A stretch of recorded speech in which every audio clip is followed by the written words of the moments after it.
Once upon a time, there was a man named Chaka Obifuna. He had everything money could buy: big cars, private jets, a house so big it looked like a hotel. His pillows were soft, his sheets were silk, and his staff bowed whenever they saw him.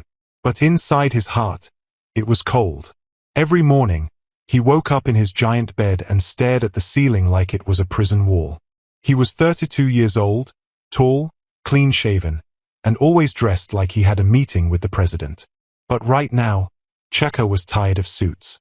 He was tired of fake smiles. Tired of all the women who only called him darling when they saw his car keys. They didn't know who he really was. And they didn't care.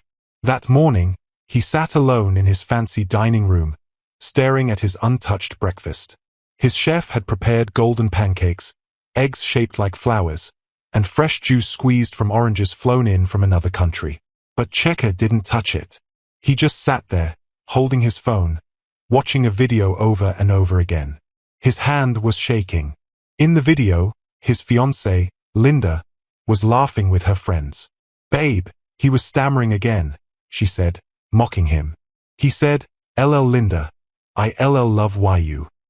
I almost died from holding my laugh." The girls around her screamed with laughter. One even fell off the chair. And Linda added, "If not for his billions, do you think I'll be here waiting for a stammering Romeo?" Chaka closed his eyes. He felt like the walls were closing in on him. That video wasn't a joke. That was the woman he was planning to marry. She wasn't laughing with him. She was laughing at him. The next thing he heard was the sound of his phone hitting the wall. He had thrown it hard. It broke into pieces. A maid came running in. "Sir, are you okay?" Chaka didn't answer. He stood up slowly and walked past her. He didn't say a word. Not even when his personal assistant, Tunde, met him at the staircase. "Sir, your flight to Dubai is in 2 hours. Should I get the car ready?" Chaka looked at him. "Cancel it." Tunde was confused. "But sir, the board meeting." "I said cancel it," Chaka repeated quietly, but firmly. Then he added, "And get me a disguise." Tunde blinked. "Sorry." Chaka turned around fully. "I want a disguise. Clothes, cap, cheap shoes. Everything. I want to disappear." Tunde stepped back, unsure if his boss was joking. "Disappear where, sir?" "I don't know," Chaka said, "but I want to breathe again." 2 days later, Chaka stood in front of his full-length mirror. But this time, he didn't wear an Italian suit. He was in a loose t-shirt, faded jeans, and a pair of slippers. His usually clean-cut beard was gone. His hair was trimmed low. He looked like a man who sold sachet water on the street. He looked at himself, then smiled. For the first time in years, he felt something real. He felt free. Tunde walked in carrying a plastic cooler. "Sir, this is the smallest one I could find. It should keep the ice cream frozen for hours. I've stocked it already." Chaka nodded. "Good." Tunde hesitated. "Sir, this plan, it doesn't make sense. You're a billionaire. You can fly to any country in the world. You can take a vacation, meet new people. Why do you want to pretend to be poor?" Chaka zipped the cooler shut and placed it on the floor gently. "Because I want to know if love exists when money is not in the picture. I want to meet someone who sees me, not my wallet." Tunde sighed. This could go very wrong. Chaka picked up a cheap nylon bag and slung it across his shoulder. All very right. By 6:45 a.m., the next day, Chaka was in Yaba Market. The place was alive. Loud voices, smells of spices and frying oil, meat hanging from iron hooks, bread stacked in crates, hawkers shouting prices, babies crying, and car horns blaring. Chaka pulled the small cart holding his cooler through a narrow path between stalls. He wiped his forehead. The sun hadn't even risen fully, but he was already sweating. A woman balancing a tray of vegetables bumped into him. "Ogre, carry your load well now." "Sorry," Chaka mumbled. She hissed and walked off. He found a small empty space near a cement wall and parked his cooler there. It wasn't much, but it gave him a full view of the market. He sat on a short plastic stool and opened the cooler. He pulled out a spoon and placed the tiny sign that read, "Ice cream, 200 naira only." No one noticed him at first. Then a small boy came running. "Ogre, you get vanilla?" Cheka smiled. "Yes." He scooped out a ball and handed it to the boy, who ran off without paying. Cheka stood there, confused. A voice behind him said, "That one? He never pays anybody." Cheka turned. That was when he saw her for the first time. She stood with her hands on her hips, flour on her cheek, her face glowing with heat and anger. Her wrapper was tied tight around her waist. In front of her was a metal tray filled with meat pies, steaming and golden brown. Her voice was sharp, her eyes sharp, even sharper. "You be new here?" she asked. Cheka nodded slowly. "Yes." She scoffed. "Clearly." She looked him up and down like she was scanning him for secrets. "You even look lost. You don't know how to hold spoon. You don't know the boys that steal. And you put your money on top cooler like say them no day thief here." Cheka quickly grabbed the few naira notes and stuffed them into his pocket. "Thanks," he said softly. The woman didn't smile. "Na, you go thank me when you still get your cooler tomorrow." She turned to leave. "What's your name?" Cheka asked. She paused. Then she said, "Uju," and walked away. Cheka watched her go, her tray balanced on her hip, her eyes scanning every customer, shouting prices like a pro. There was something about her.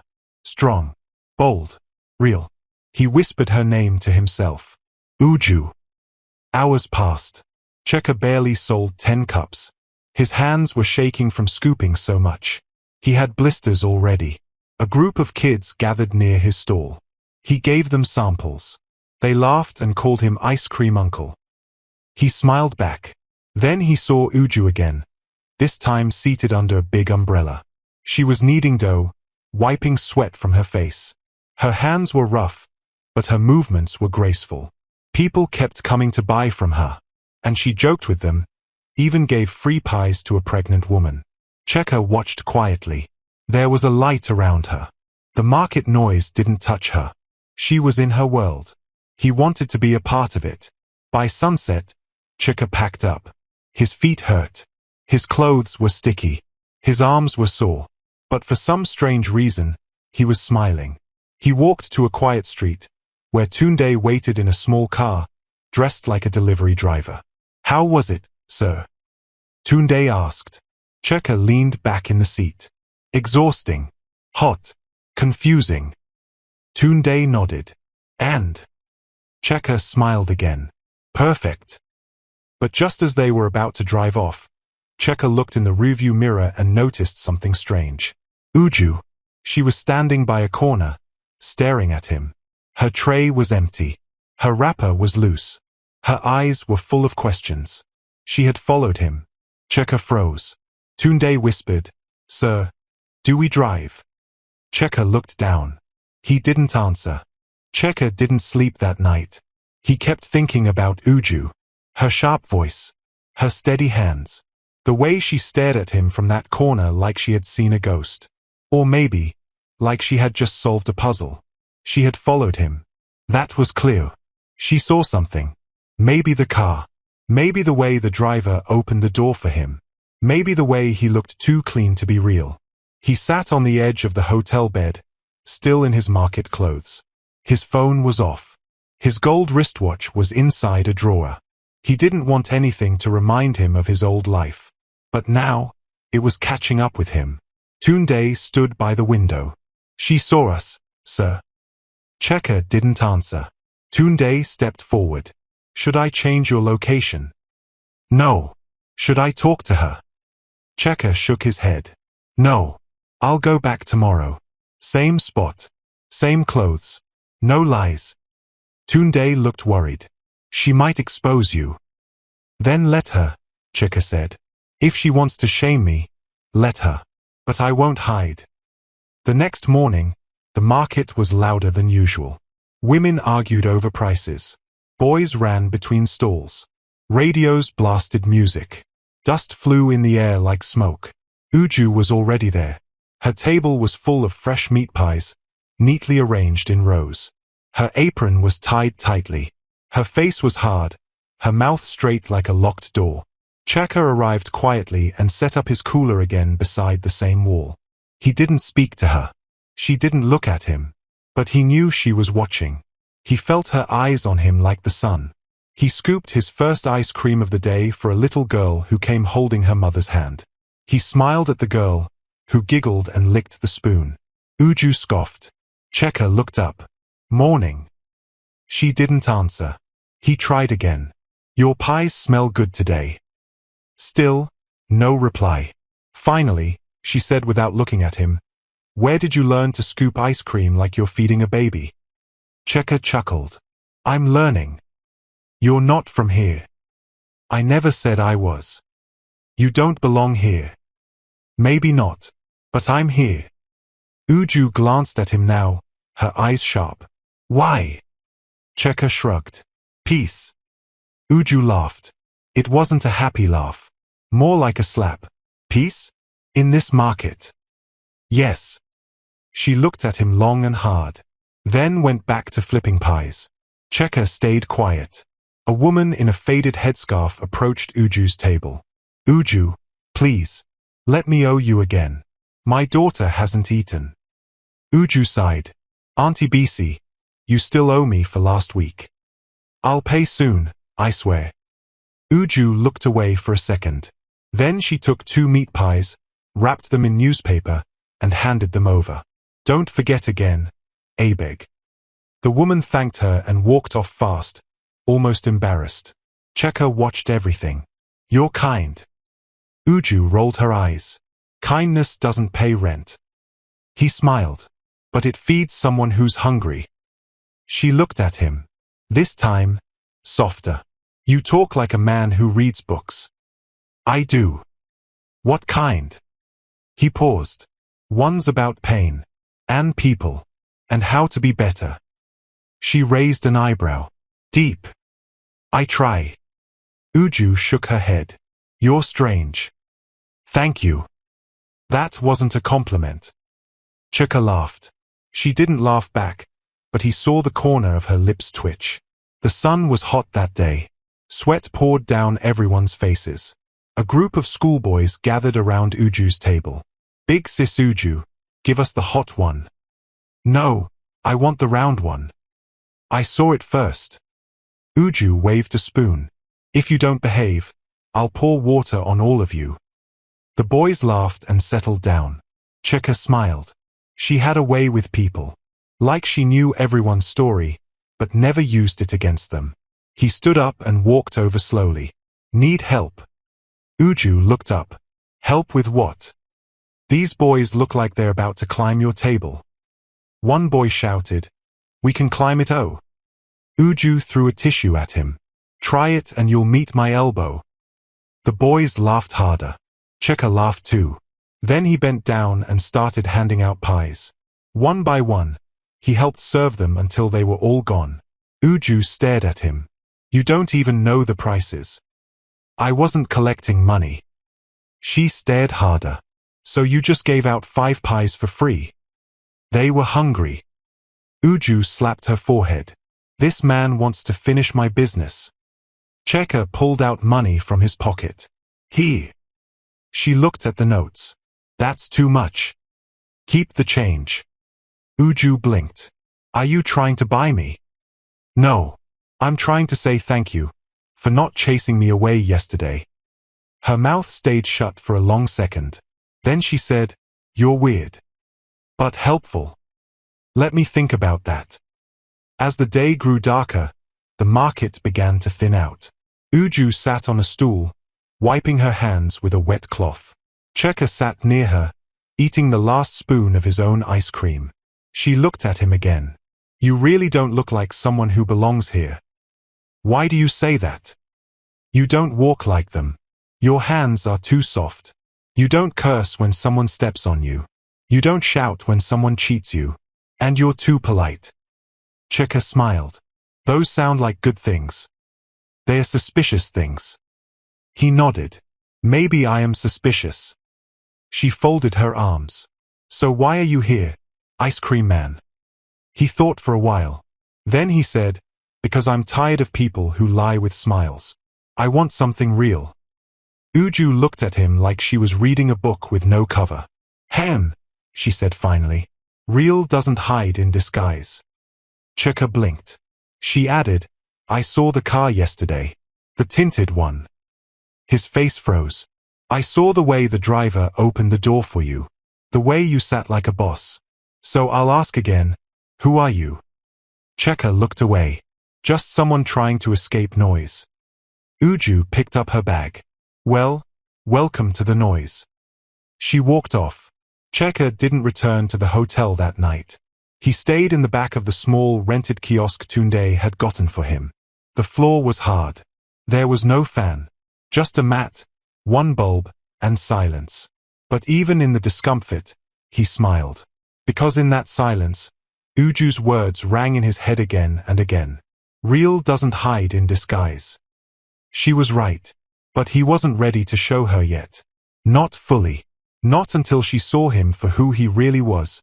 Without the money. The next day, he brought a flask of hot water and shared it with Uju before she even asked. She looked at him like she wanted to argue but just poured some into her own kettle. She muttered, You better not poison me. Cheka grinned. Why would I poison you? You're the only person in this market who talks to me. Uju sighed. That's not a good thing. But she didn't push the flask away. For days, they grew into a strange rhythm. Cheka would arrive early. He'd help Uju set her table. He'd carry water. He'd chase boys away from stealing pies. He'd give children free scoops. She'd call him useless. But she never told him to go. They talked about small things. Weather. The smell of burnt oil. People who argued over 50 naira. One afternoon, as they both sat watching a fight between two women over stall space, Uju asked him quietly, So you live in that car? Cheka blinked. What? The one I saw you enter. He scratched his head. Not really. Then where? Liar.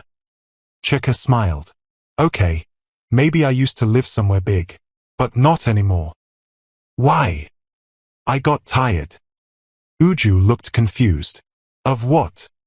Of pretending to be happy. She went quiet. Then she said, So you came here thinking this place will make you happy.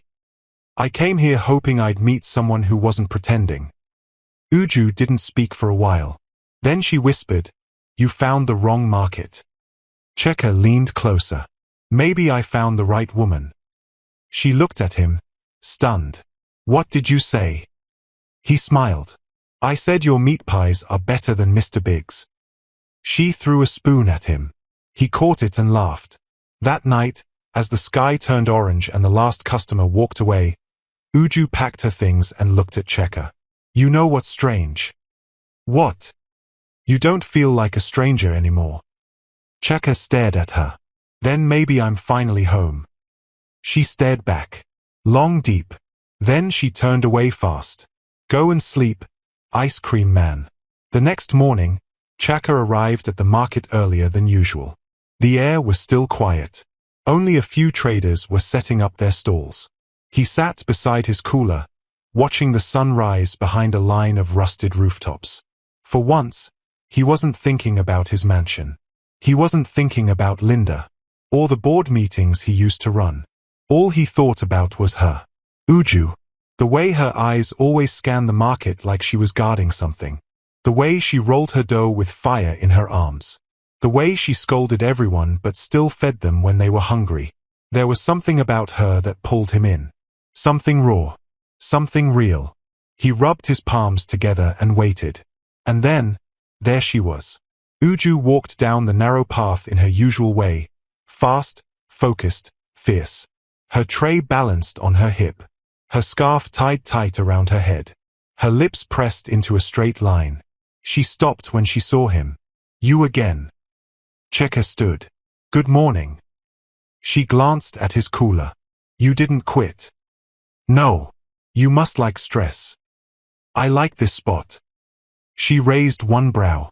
You mean you like me? Cheka laughed softly. Is it that obvious? She walked past him and set her tray down. You have no shame. Maybe I lost it here. She didn't reply. Cheka stepped closer. Can I help you mix the dough today? Uju looked at him like he had just asked to fight a lion. You? With those soft, banker fingers? I'm stronger than I look. She narrowed her eyes. You'll mess it up. I'll try not to. She hesitated, then shrugged. Fine, but if you ruin one batch, I'll charge you. Cheka rolled up his sleeves. Fair deal. Minutes later, he stood beside her with his hands deep in flour. Too much water, she warned. He adjusted. Don't press that hard, she snapped. He lightened his touch. Stop smiling like it's a game. He wiped the grin off. But every time she looked away, he smiled again. She noticed. You're enjoying this too much. I like learning from you. Uju rolled her eyes. You're not my student. Then I must be your apprentice. She ignored him, but he saw the smile she was hiding. By midday, the heat had taken over the market. Everyone was sweating. Flies buzzed in corners. The smell of fish, dust, and engine smoke mixed in the air. Uju wiped her forehead with her apron. Give me the flask. Cheka handed it to her. She poured hot water into a small bowl and started mixing her pepper sauce. A young woman approached. She looked thin, tired, and held a crying baby. Auntie Uju, please. I don't have money, but can I get just one pie for the baby? Uju stared at the girl for a second. Where's the father? He ran, the girl whispered. Uju looked down at the baby, then back at the girl. Come. She wrapped 2 pies in paper and gave it to her. Eat something too. The girl's eyes filled with tears. God bless you. Uju waved her off. Go before I change my mind. As the girl walked away, Cheka said softly, You're always doing that. Doing what? Giving when you have little. Uju turned to him. Because I know what it's like to have nothing. Cheka didn't speak. Uju picked up the ladle. When my father died, I was 14. My mother sold akara. We ate once a day, sometimes not at all. When she got sick, I had to drop out of school. She stirred the sauce quietly. I learned to bake from the woman next to our house. She used to call me stubborn. Said I rolled dough like I was fighting it. But she taught me everything. Cheka listened carefully. She died 2 years ago. Stroke. She left me her old oven. That's what I use now. Cheka looked at her hands. Rough. Burnt in places. Strong. I'm sorry, he said. Uju shrugged. Life doesn't wait for sorry. They stood in silence. Then Cheka said, You're amazing. Uju gave him a side eye. Don't flirt with me. I'm not. Good. Because I don't date strangers who sell ice cream with no past. He paused. What if I showed you who I am? Uju looked at him long and hard. Then you won't need to say anything. I'll see it. That evening, after most stalls had closed, Uju stayed back to clean. Cheka stayed with her. He picked up a broom. Let me help. She didn't stop him. As they swept side by side, she asked, Why don't you ever talk about your family? Cheka paused. Because they don't know I'm here. She stopped sweeping. You ran away. He nodded. Something like that. Why? Because I was tired of people loving me for what I had, not who I was. She didn't speak. He continued. Even the woman I was going to marry, she made fun of the way I spoke. Behind my back. Uju looked at him slowly. You stammer. Sometimes. When I'm nervous. Or angry. I fought it all my life. She nodded. My little brother used to stammer. Kids made fun of him. So I taught him how to clap every time he got stuck. It made the stammer stop eventually. Cheka smiled. You really are a miracle. She smirked. Don't start. But something had shifted between them. A soft space. A quiet understanding. The next day, a loud argument broke out near the pepper sellers. 2 men shouting over stolen money. People gathered. One man pushed the other into a table, knocking down a bowl of tomatoes. Uju sighed. Every week, drama. Cheka leaned closer. Should we go see? No. I've seen enough market fights to last a lifetime. But she stepped out anyway, curious. As they watched from a distance, a small boy ran past and snatched one of Uju's meat pies. She turned sharply. Hey, come back here. Cheka took off running. He chased the boy down 3 turns and caught him near a gutter. The boy froze. I'm sorry, he shouted. I was hungry. Cheka looked at him. Skinny, dusty, no slippers. He knelt beside him. Next time, ask. Don't steal. The boy nodded fast. Cheka gave him the meat pie back. Here, eat. The boy grabbed it and ran off. When Cheka returned, Uju was standing there, arms folded. You didn't beat him. No. You let him go. Yes. She stared at him. You're strange, ice cream man. I just hate to see people suffer. She whispered, so do I. That night, Cheka sat on the small bench behind his kiosk. The stars were bright. The air was cool. And for the first time in a long time, he felt something he hadn't felt in years. Joy. Not from money. Not from fame. But from her. From dough and flour. From laughter and heat. From the fire in her eyes and the softness in her heart. He smiled to himself and whispered one word into the night. Uju. The next morning started like every other. The sun came up slowly over Yaba. Market women shouted prices. Boys ran around selling sachet water. Music played from small radios. And Cheka arrived at his usual spot with his cooler, ready to see her. But something felt different. Uju wasn't there. Her table was empty. No meat pies. No sound of her voice. No smell of pepper and flour. Cheka looked around. He asked the woman at the next stall, Where is Uju? The woman shook her head. She hasn't come since yesterday. Cheka felt his chest tighten. Did something happen? I don't know. Maybe she's sick. He packed his cooler slowly that day. His hands moved, but his mind was somewhere else. His thoughts kept going back to her, her laugh, her fire, the way she stood up for hungry strangers. Why would she just disappear like that? 3 days passed. Still no sign of Uju. The 4th day, Cheka stood at her usual corner and waited. People passed him. They asked if he knew what happened to her. He didn't have answers. Tunde came to the market in disguise and stood beside him. You've not been sleeping, Tunde said. I can't, Cheka replied. She found out something, didn't she? Cheka nodded. She saw the car. She knows I'm hiding something. And she left because of that. Cheka's voice was low. Maybe she thinks I'm like the others. Playing games. Lying for fun. Tunde sighed. Are you going to tell her the truth? Cheka looked away. I want to. But what if it ends everything? Tunde said softly, then maybe it was never real. Later that day, as Cheka was about to leave, he saw a small boy running through the market. It was the same boy who had once stolen a pie. Cheka called him. Come here. The boy stopped. Do you know Uju? The meat pie seller. The boy nodded. Yes, ogre.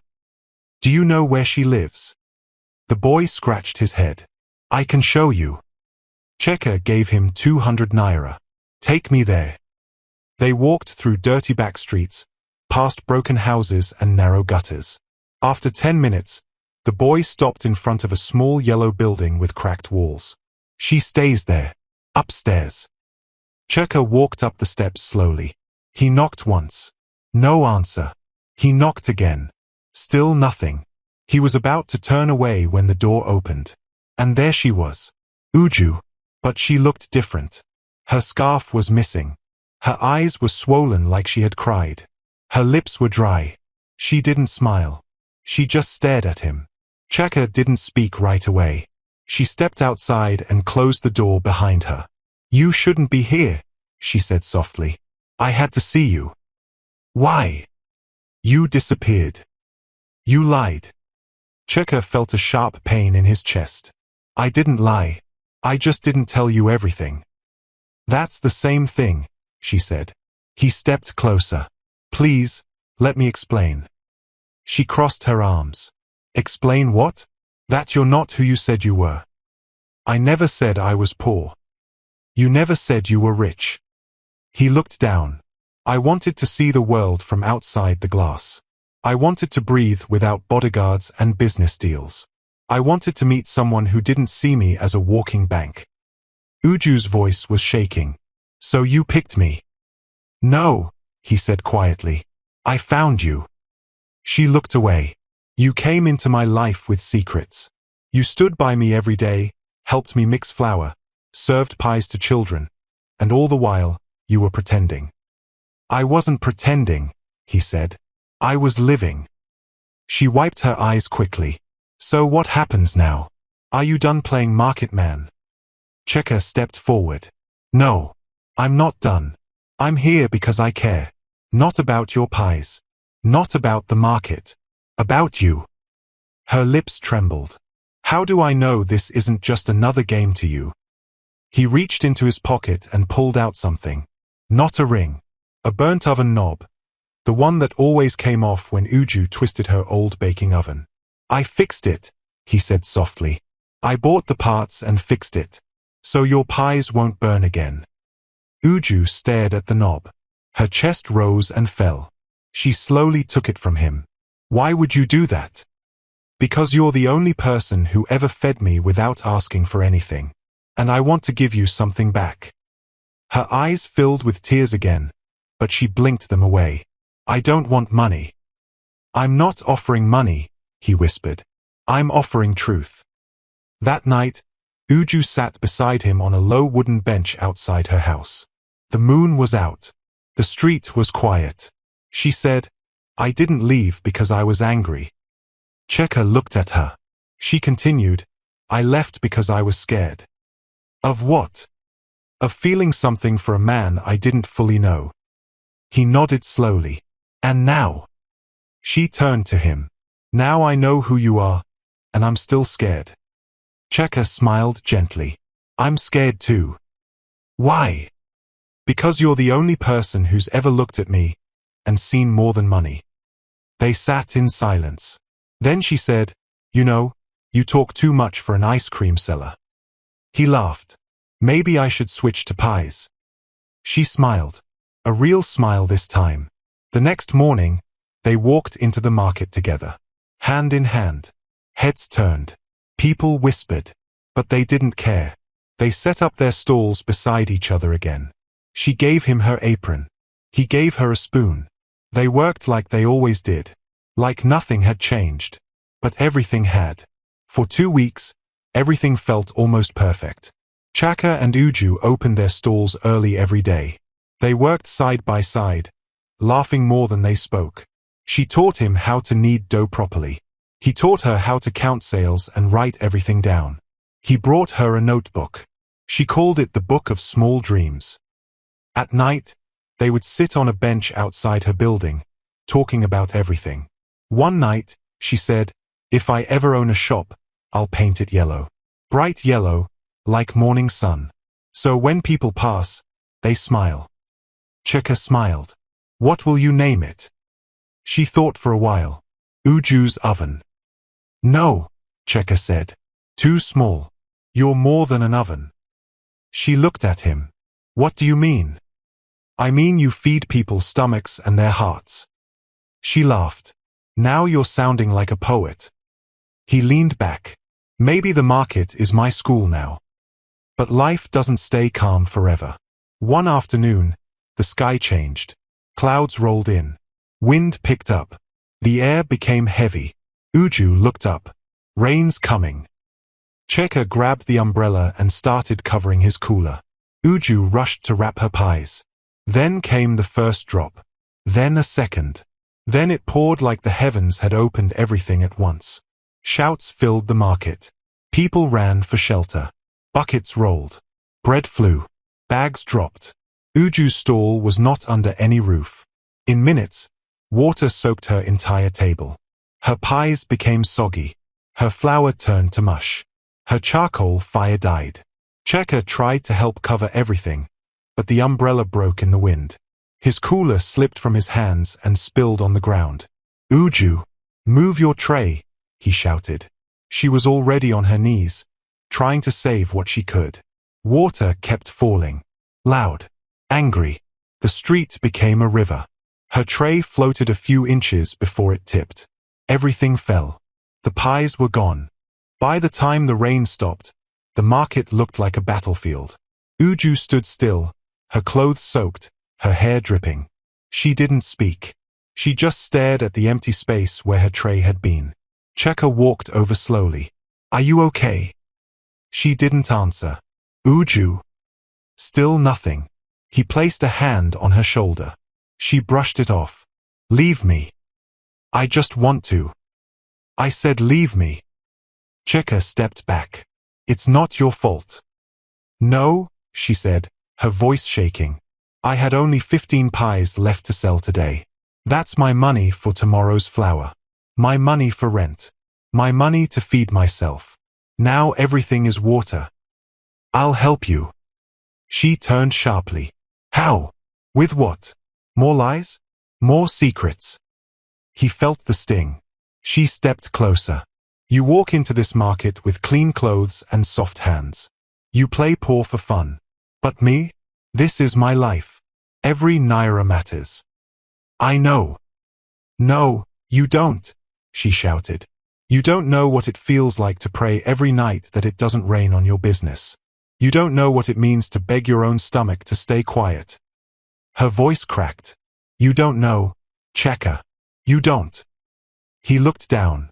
And then he said, You're right. I don't know your pain. But I want to help carry it. Tears filled her eyes. I didn't ask you to. But I want to. She shook her head. I don't need pity. It's not pity. It's love. Her face froze. The silence between them became loud. Then she whispered, Don't say that. It's true. She turned away. You should go. Uju. Please. And for the first time since he met her, Checker walked away without her looking back. That night, he couldn't sleep. He kept replaying her words. You play poor for fun. This is my life. He sat on the floor of the small room he still rented in the back street. The air was damp. A rat ran across the wall. But his heart was heavier than the room. He pulled out his phone and called Tunde. I need you to send money to someone, Checker said. Tunde sounded worried. Sir, are you sure? You told me not to interfere. Just do it. Quietly. How much? Checker hesitated. Enough to replace everything she lost. And fix her oven. And pay 2 months of her rent. Tunde sighed. She'll know it came from you. I don't care. The next day, Uju didn't come to the market. Nor the next. Checker waited. On the third day, he walked back to her house. She opened the door. Slowly. Her eyes were red. She had been crying again. He held up a small brown envelope. Someone gave me this for you. She didn't take it. What's inside? Help. From who? He looked into her eyes. From someone who sees you. Who believes in you. Who knows you're stronger than this storm. Her voice was low. Why do you keep doing this? Because you don't see what I see. She stepped back. What do you see? A woman who holds the world together with flour and fire. Uju swallowed hard. I don't want your money, she said. It's not mine anymore. Then whose is it? He stepped closer. Yours. I didn't ask for it. I know. She finally took the envelope, but her hands were shaking. Later that week, she returned to the market. Her stall looked new. The tray was replaced. Her pies were back. Fresh. Golden. Smelling like healing. But she didn't look at him. Not once. Checker stood beside his cooler, scooping ice cream for kids. He wanted to speak, but her wall was up again. By noon, he couldn't take it anymore. He walked to her. Are you still angry? She looked up. I'm not angry. Then what? I'm trying to understand you. I'm standing right here. That's the problem, she said. I don't know where you stand. One day you're beside me. The next, you're sending envelopes. I don't know what's real. He stepped closer. This is real. She looked into his eyes.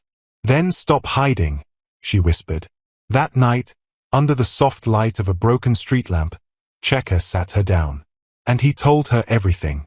His real name, his real house, his real pain, how he ran from wealth to find peace, how she was the first person who made him forget the mansion, how she made him feel like a man, not a bank. She sat quietly, listening, not judging. When he finished, she asked, "Why me?" He smiled. "Because you didn't care who I was. You cared about how I acted." She sighed deeply. "I've been hurt before. I know. And I don't trust easily. I don't expect you to." She looked at him. Long. Deep. Then she said, "If you lie to me again, I'll break your cooler." He laughed. She didn't. "I'm serious," she added. "I know," he said. "That's why I'm never lying again." Since the night Checker told Uju the truth, something had changed between them. Not in a loud or dramatic way. It was quiet, gentle, like fresh wind after heavy rain. The walls between them had started to fall. Slowly, not all at once, but enough for Checker to breathe again. Uju didn't smile as much as before, but she no longer looked at him with doubt in her eyes. She started asking questions. Real ones. "What was your house like?" "Big," Checker answered. "Too big. Quiet." "You had staff?" "Yes. Cooks, cleaners, drivers, even a dog trainer. But no real friends." She nodded. "I understand now why you came here." Checker smiled. "I came here for peace. But I found fire." She raised a brow. "Fire? You?" She hit him with a meat pie spoon.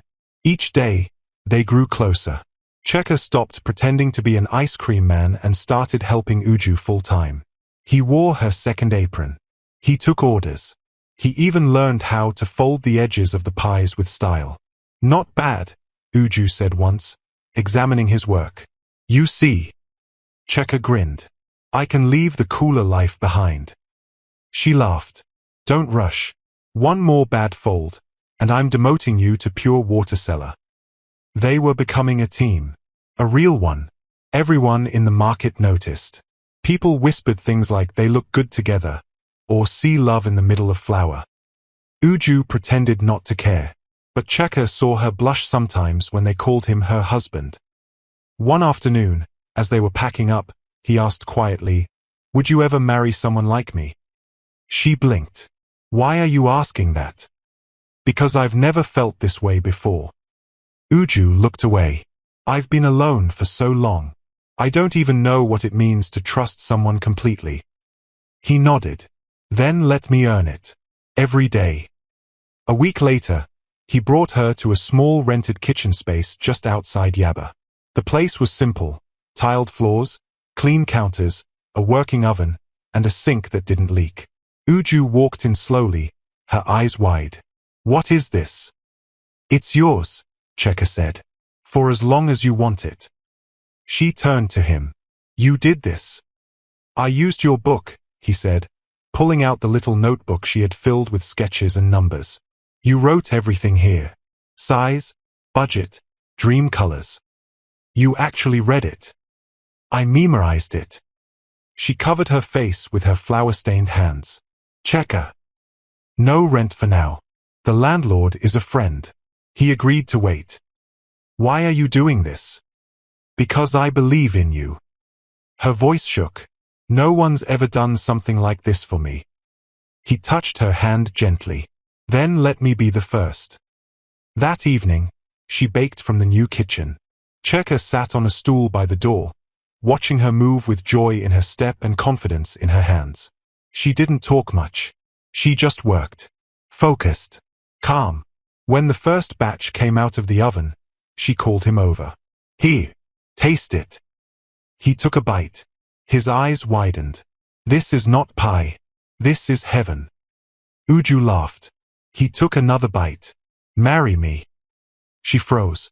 The room went quiet. Cheka looked up, mouth still full. I mean it. She blinked. You're joking. No. You didn't even kneel. He dropped the pie, stood, and knelt right there in the kitchen. No ring, just flour on his trousers. Uju, he said, his voice clear, no stammer this time. I don't have a ring. I don't have fancy words. I don't even know what comes next. But I know I want to build it with you. One pie at a time. One day at a time. Will you marry me? Her mouth opened. No words came out. She backed up a step. Cheka. I'm not rushing you. You can say no. But I had to ask. She looked at him. This man who left everything to sell ice cream, who helped her when her oven died, who didn't run when she shouted, and who stood in the rain to protect her meat pies. She shook her head slowly. You're unbelievable. I try. You kneel with no ring. I'll bring meat pies to the wedding. She covered her face, smiling. You're not normal. He grinned. Is that a yes? She didn't answer. But she didn't say no either. She walked to him, pulled him to his feet, and hugged him tight. That was enough for now. But not everyone was happy. Elsewhere in the city, a woman sat in a lounge chair by a swimming pool, scrolling through her phone. Linda. Her face was tight. Her eyes cold. She had just received an email that made her blood boil. Subject: shareholder transfer request, Billionaire Holdings. Cheka had quietly started removing her access to his businesses. She tossed the phone on the table and stood up. She grabbed her purse and pulled out a card. A number was written on it in bold red ink. She dialed. A man's voice answered. I'm ready, she said. For what? The voice replied. To find him. And when we do? She smiled. I'll do what I should have done before he humiliated me. Back in Yaba, Cheka and Uju had just finished cleaning the kitchen for the night. He handed her a wrapped box. Open it. She unwrapped it and gasped. It was a white apron. On it were the words, Meet and Melt, powered by Uju's fire. She looked up at him, shocked. He shrugged. You told me you wanted a name that makes people smile. Her eyes welled up. I love it, she said. Then let's open shop next week. You're serious? Yes. She hugged the apron tight to her chest. Then I'll say yes, she whispered. Cheka blinked. What? She smiled. I'll marry you. Uju had just said yes. She was standing in her small kitchen, holding the apron Cheka gave her. Her eyes were shiny, and her lips were shaking, but she was smiling. Cheka stood in front of her, frozen. He didn't speak. He didn't move. He was still holding the empty box he used to wrap the apron. What? She asked, laughing a little. You asked. I said yes. Why do you look like you've seen a ghost? Cheka blinked. You said yes. I did. You said yes. You want me to say it a third time? He dropped the box and pulled her into a tight hug. She laughed into his chest. You're going to crush me. I don't care. Then he pulled back and looked her in the eyes. Say it again. Uju shook her head. No. Please. She smiled. Yes. I will marry you, Ice Cream Man. He kissed her forehead. Then I'm the happiest man alive. The news of their engagement spread through the market like hot smoke. By morning, everybody was talking about it. I heard he proposed with meat pie. No, I heard it was in a bakery kitchen. He knelt down? In flour. True love still exists. Uju rolled her eyes as she packed her pies. These people have turned my life into cinema. Cheka stood beside her, proud. Well, they're not wrong. Our love is a movie. She looked at him. If this is a movie, we need a serious director. Then I'll be the producer. You be the star. She shook her head, trying not to smile. By afternoon, Customers started pouring into their joint stall. The meat and melt idea had taken over the area. People lined up to buy Uju's hot pies and Cheka's soft scoops. Even those who used to ignore them were now calling their names. Madam Uju, I want the round one. Cheka, that your vanilla today, sweet pass yesterday. Business was booming. Every night, they sold out. Every night, they walked home with tired legs and happy hearts. But Uju couldn't stop thinking about something. She sat outside her room one evening, legs stretched out, watching people pass. Cheka came and sat beside her. Why are you quiet? She didn't answer at first. Then she said, do you think people like me and people like you can truly last? Cheka turned to face her. What do you mean? I mean, you're from another world. The rich world. Fancy shoes, private schools, people who speak with British accents. He smiled. You forgot to add boring parties and fake friends. She gave him a small smile, but her eyes stayed serious. I'm just a meat pie seller. You chose me now. But what about later, when the newness wears off? Cheka took her hand. Uju, listen to me. I didn't fall in love with your job. I fell in love with your heart. Your strength. Your fire. I've never been more sure of anything in my life. She looked down. It still scares me. Then let me keep showing you. Every day. She nodded slowly. Okay. One morning, Cheka got a call while they were rolling dough together. He stepped outside to answer. It was his mother. Cheka, is it true? Her voice cracked over the phone. Are you really selling ice cream in the market? Cheka held the phone away from his ear for a second. Mummy, who told you? Does it matter? Are you okay? I'm fine. You're engaged to she lowered her voice, a meat pie girl. Yes. There was silence. Have you lost your mind? No. I found my heart. You think this girl loves you? Wait until she enters the house. You'll see. All she wants is the money. No, Mum. All she wants is peace. Same as me. She sighed deeply. Come back home. We'll find you a proper girl. I've found her already. Cheka ended the call.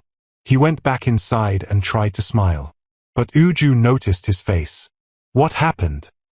Nothing serious. Family. He nodded. She stayed quiet. He walked over and kissed her cheek. Don't worry. I'm not going anywhere. That night, Uju sat with her neighbor, Auntie Efima, an older woman who sold ogbono beside her stall. You know, Auntie Efima said, when love comes fast, it can leave fast. Uju was quiet. I'm not saying he's bad. But people with money, they have options. One small fight, they disappear. Uju shook her head. Cheka is not like that. I hope so. But you need to be wise. Love is not only about feelings. It's about foundation. What do you mean? Does he respect your people?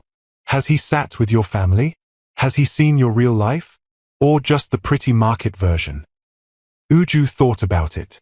No, he hasn't met them yet. Auntie Efima nodded.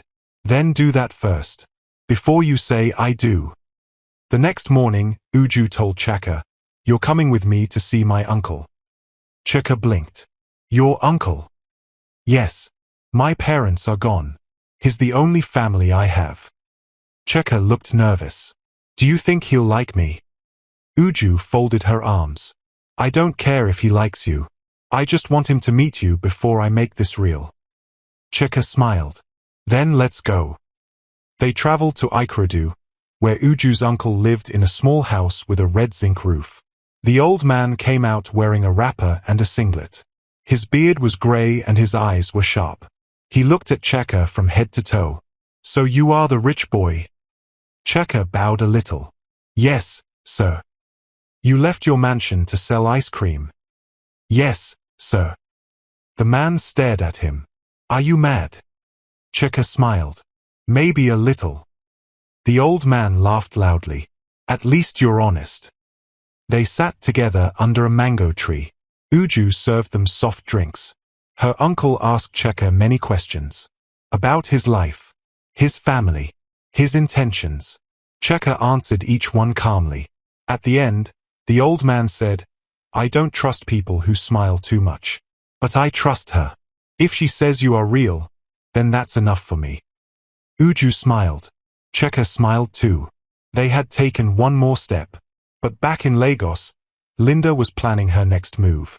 She had hired someone, a private investigator. "Follow him," she said, handing over a photo.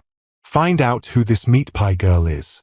I want everything, where she lives, who she talks to, her past, her secrets." The man nodded. "It will cost." She dropped an envelope on the table. Money is not the problem. Ruining them is. One evening, Uju and Chaka stood in front of their new bakery building. It was still under construction. The signboard had just arrived. "Meat and Melt, home of love and spice." Uju stared at it, silent. "You don't like it?" Chika asked. "No, I love it." He smiled. "Say it louder." She laughed. "I love it." They hugged tightly. Chaka whispered, "We're really doing it, Uju." "Yes," she whispered back. "We are." That night, she couldn't sleep. She lay in bed, thinking about how fast things had changed. How a man she once called strange had become her heart.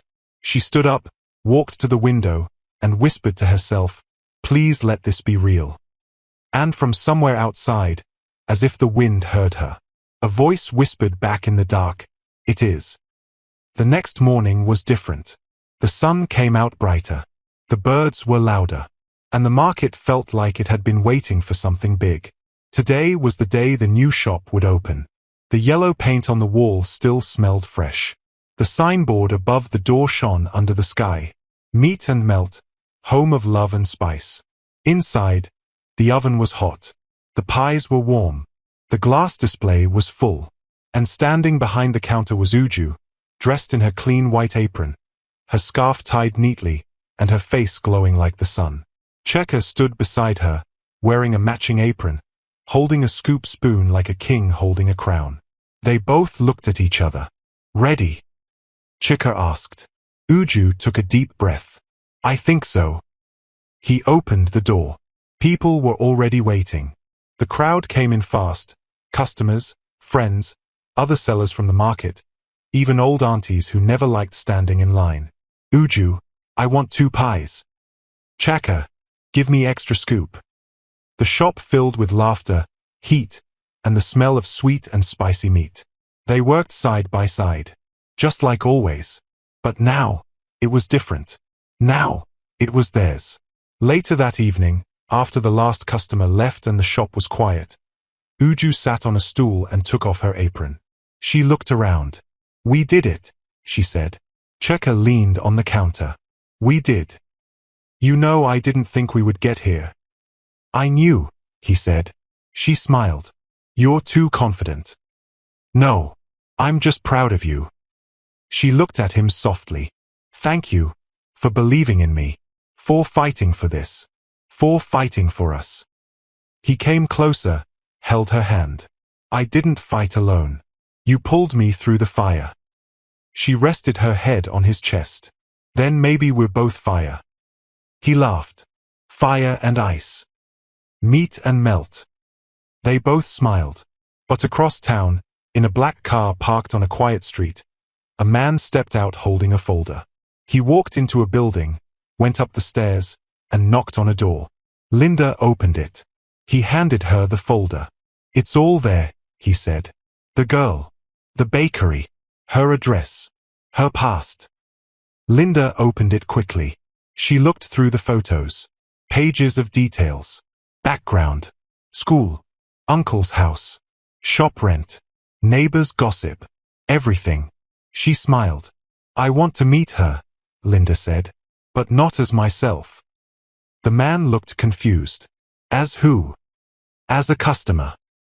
The next day, Uju stood behind the counter again. Chaka had gone to restock vanilla mix. She was alone in the shop. A beautiful woman in dark glasses walked in. She wore a long dress and held a tiny purse. Uju smiled. "Good afternoon. Welcome to Meet and Melt." The woman smiled back. "I've heard so much about your pies. Would you like to try one? Please." Uju handed her a hot pie. "This one just came out of the oven." The woman took a bite. She chewed slowly, thoughtfully. Then she said, "Delicious. I see why people love it here." "Thank you." The woman leaned on the counter. "And you made all this by yourself?" Uju nodded. "Well, not by myself. My partner and we built it together." "Your partner?" "My fiancé." The woman smiled wider. "What's his name?" "Checker."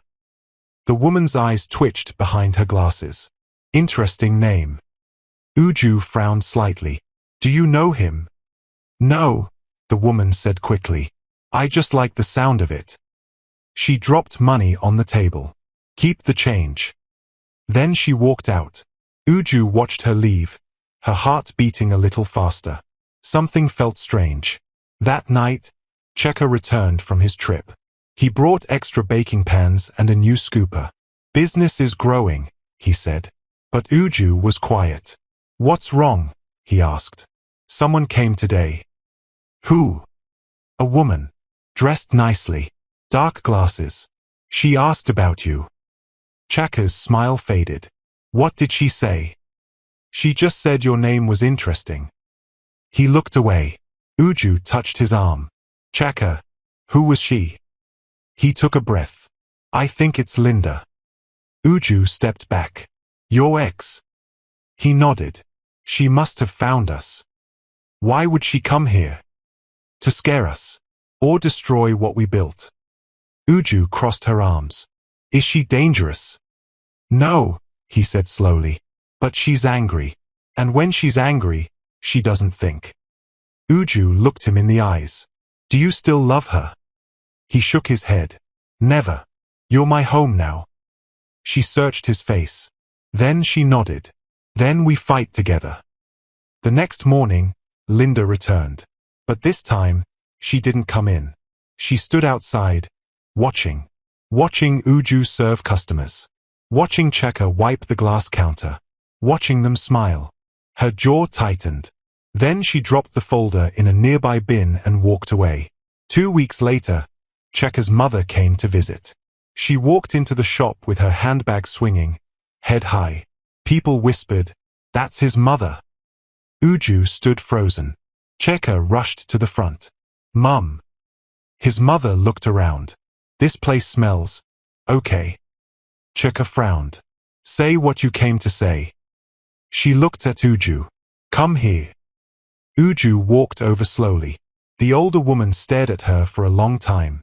Then she said, "Do you love him?" Uju's voice was steady. "Yes, Ma." "Do you know what it means to stand beside a man like him?" "Yes, Ma." "Do you know how to protect a name that people want to destroy?" Uju nodded. "With both hands." Checker's mother looked at her one more time.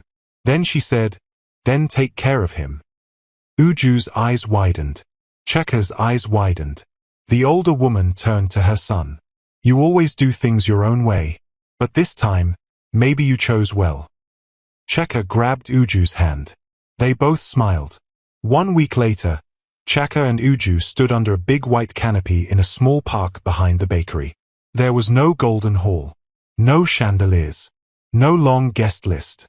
Just chairs, music, flowers from the market women, and meat pies in every guest's hand. They were getting married. Checker wore a cream-colored native outfit. Uju wore a simple white dress with flower still on her cheek from that morning. The officiator smiled.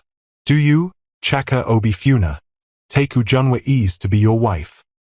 Checker looked into her eyes. "I do." "Do you, Ujunwa Ease, take Checker Obifuna to be your husband?" Uju smiled back. "I do." The crowd clapped. The market people shouted. And Checker kissed his bride. Later that night, after the music stopped and the guests left, they sat alone in front of their shop. Just the two of them. Chika held her hand. Uju leaned on his shoulder. This started with a scoop and a pie, she whispered. He smiled. Now it's a lifetime. She looked up. Are you happy? He nodded. I've never been happier. She whispered, me too. They stayed like that, quiet, full, thankful. And behind them, the yellow building stood tall. Meet and melt. Built with love. Built with truth. Built by a man who came to find peace. And the woman who gave it to him.